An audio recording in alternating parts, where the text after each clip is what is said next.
제5장.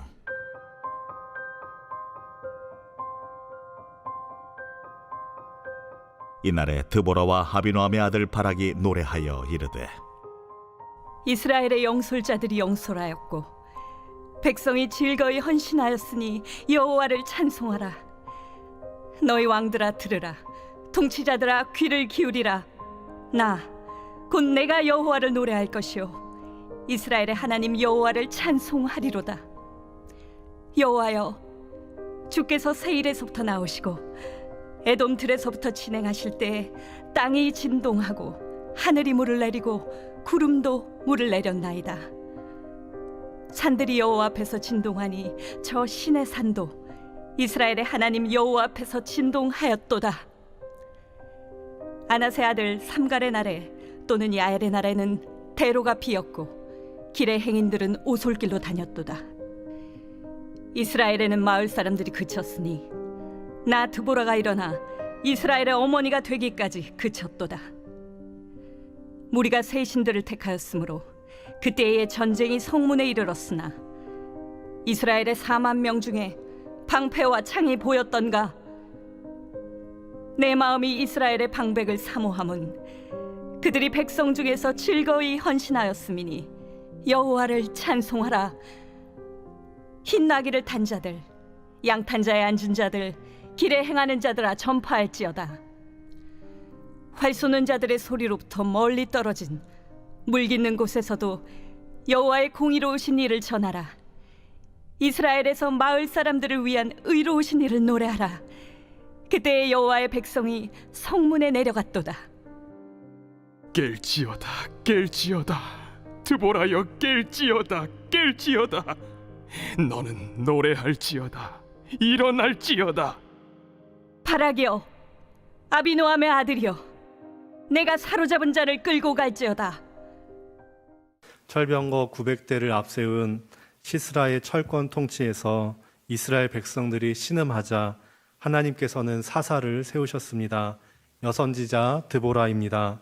그리고 야엘이라는 여인이 도망치던 시스라를 잠들게 하여서 말뚝을 그 관자놀이에 받고 죽인 일이 4장에 있었습니다.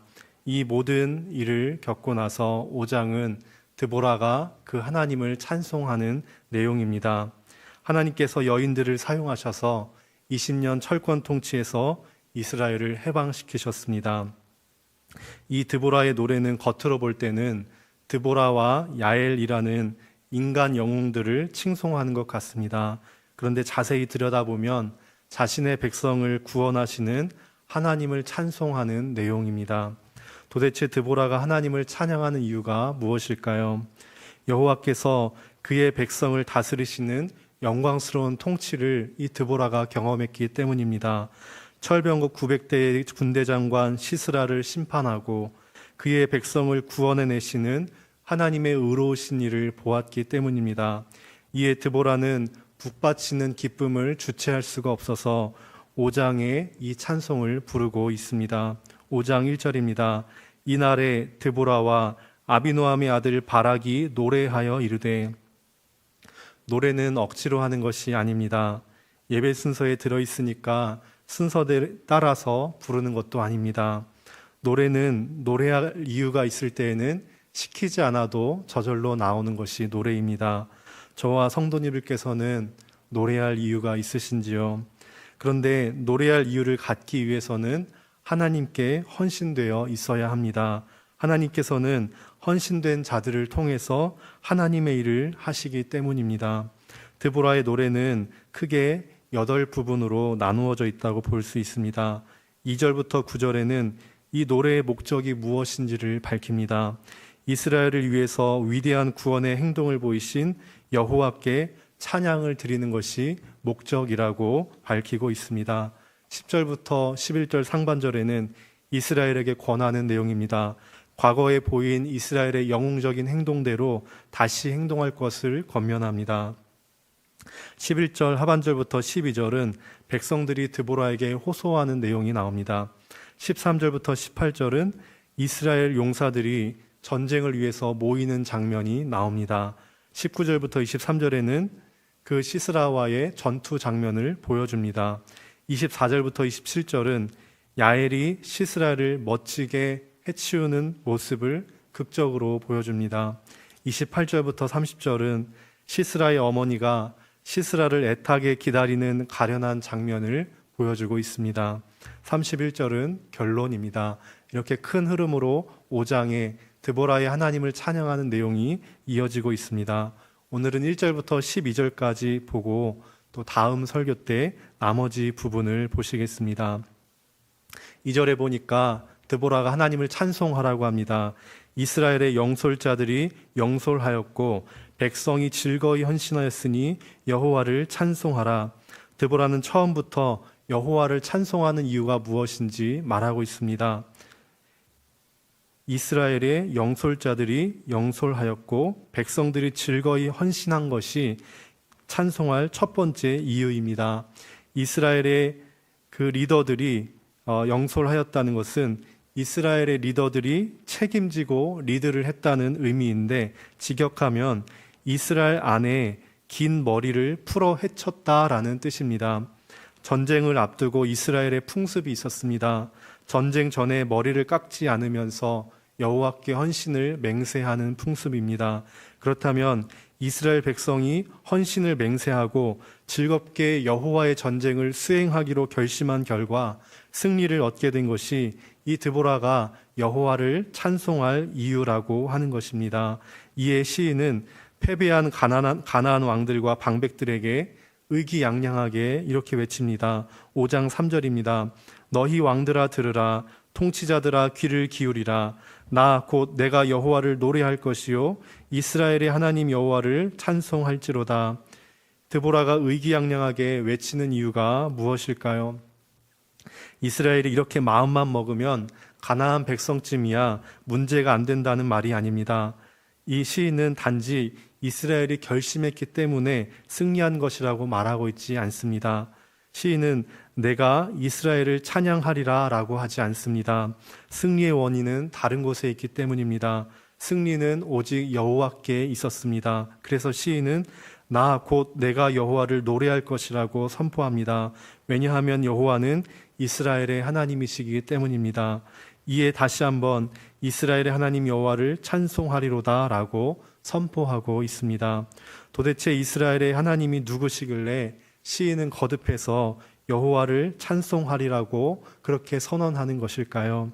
시인은 이스라엘의 하나님이 과거에 행하신 구원의 행동부터 언급하고 있습니다. 4절부터 5절입니다. 여호와여 주께서 세일에서부터 나오시고 에돔 들에서부터 진행하실 때에 땅이 진동하고 하늘이 물을 내리고 구름도 물을 내렸나이다. 산들이 여호와 앞에서 진동하니 저 신의 산도 이스라엘의 하나님 여호와 앞에서 진동하였도다. 초기에 가나안을 정복할 때에 여호와께서 친히 앞서 나가시며 자연을 동원하여서 싸우셨습니다.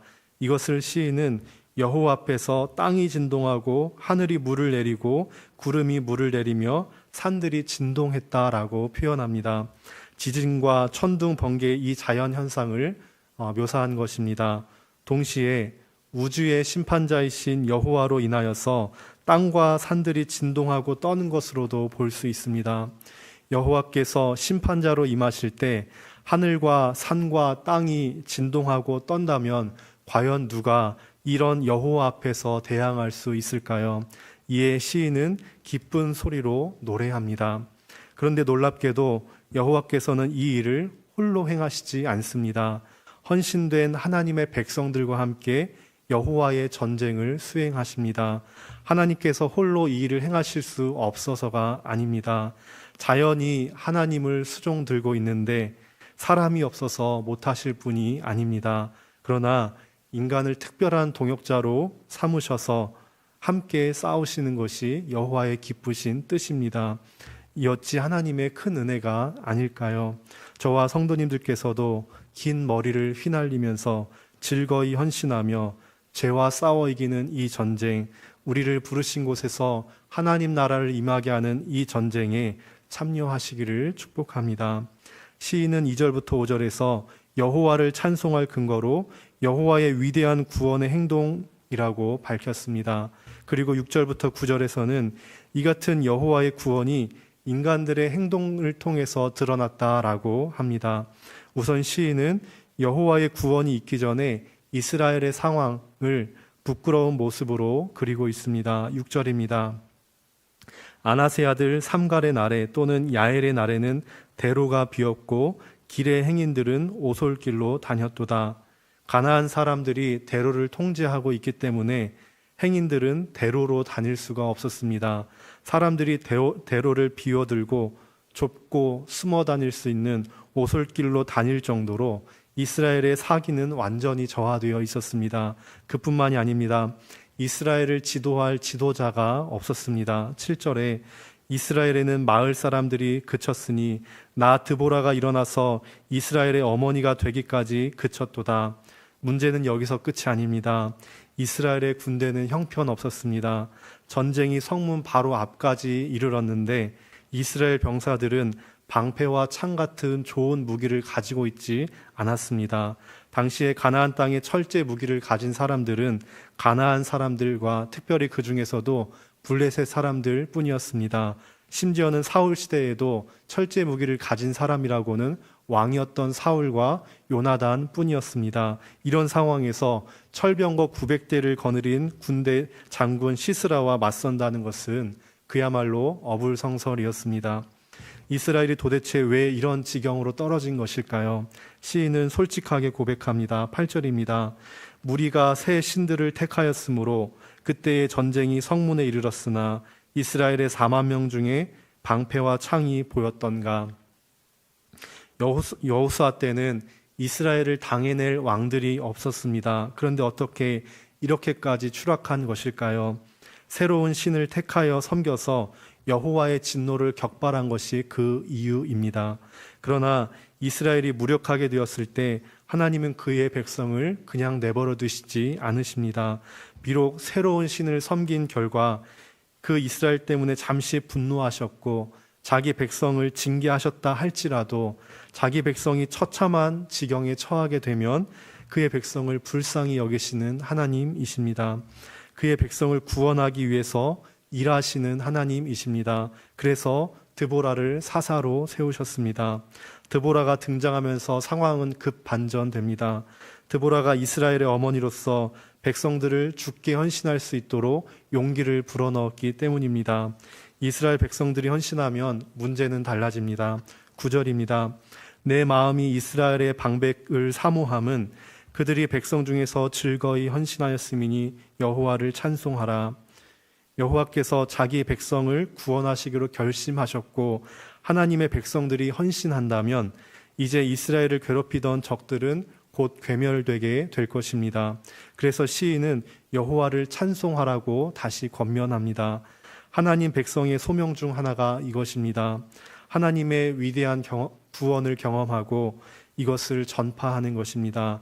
10절부터 11절에 핀나기 타는 자들, 양탄 자에 앉은 자들, 길에 행하는 자들아 전파할지어다. 활 쏘는 자들아 소리로부터 멀리 떨어진 물 깃는 곳에서도 여호와의 공의로우신 일을 전하라. 이스라엘에서 마을 사람들을 위한 의로우신 일을 노래하라. 그때 여호와의 백성이 성문에 내려갔도다. 드보라 시대에는 하나님께서 시스라의 철병거 900대를 무찌르고 이스라엘을 야빈 왕의 손아귀에서 건져내셨습니다.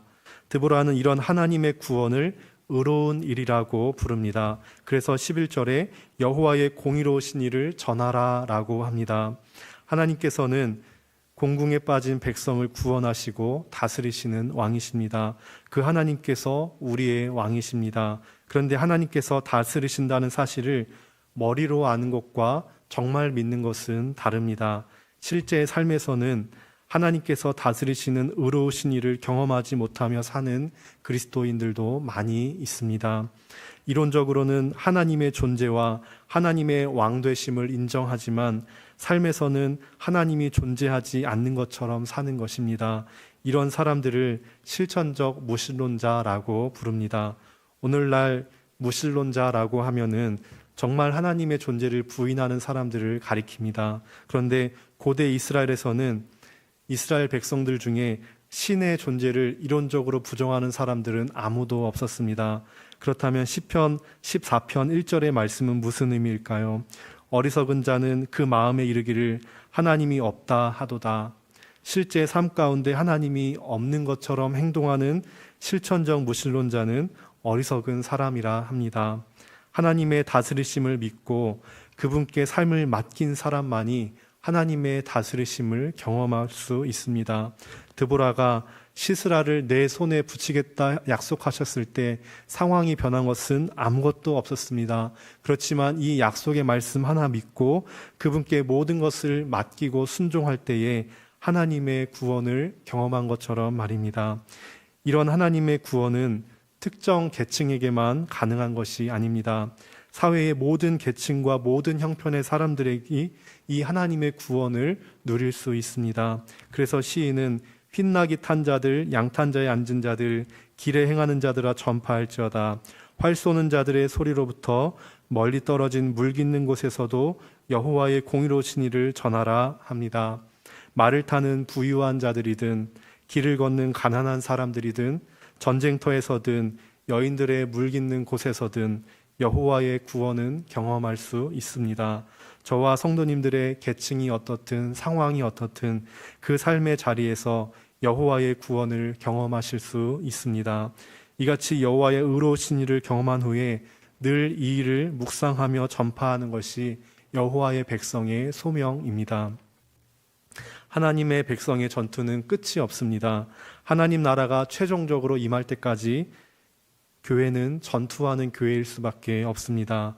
하나님께 헌신을 유도하기 위해서 여호와의 백성들은 여호와의 옛 승리의 노래를 부르며 전리품을 내세우고 당당하게 귀환하는 모습을 상상해 볼 필요가 있습니다. 이에 시인은 노래합니다. 12절입니다.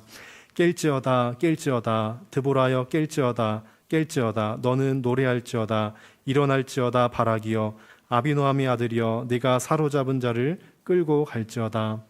성도님들, 우리를 유혹하고 시험하는 이 마귀와의 전쟁은 아직 남아있는 죄된 본성과 욕망과의 싸움은 우리 삶 속에 하나님 나라가 임하게 하는 그 싸움은 오늘도 우리 마음에서 삶에서 치열한 전투판을 벌이고 있습니다. 그러나 이미 패배한 사탄의 목을 밟고 여호와의 노래를 부르며 승리의 축배를 들 날을 고대하며 오늘도 이 전투에 매진하시지 않으시겠습니까?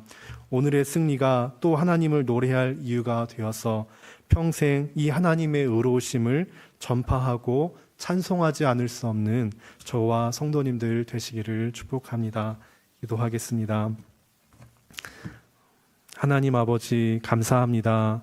우리도 주의 말씀을 믿고 여호와의 매일의 전쟁에 참여하는 자 되어서 여호와의 의로우신 일을 경험하고 내 삶 속에 실제적으로 역사하시는 만군의 여호와를 경험하며 그 하나님을 노래하고 찬송하는 인생 될 수 있도록 함께하여 주시옵소서.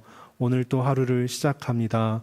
여호와의 군병으로 나아갑니다. 오늘도 우리 삶에 의로우시고 행하시는 하나님을 경험할 수 있도록 함께하여 주시고 믿음으로 승리의 노래를 미리 부르며 나아가는 우리가 될 수 있도록 함께하여 주시옵소서. 감사하며 예수님의 이름으로 기도합니다. 아멘.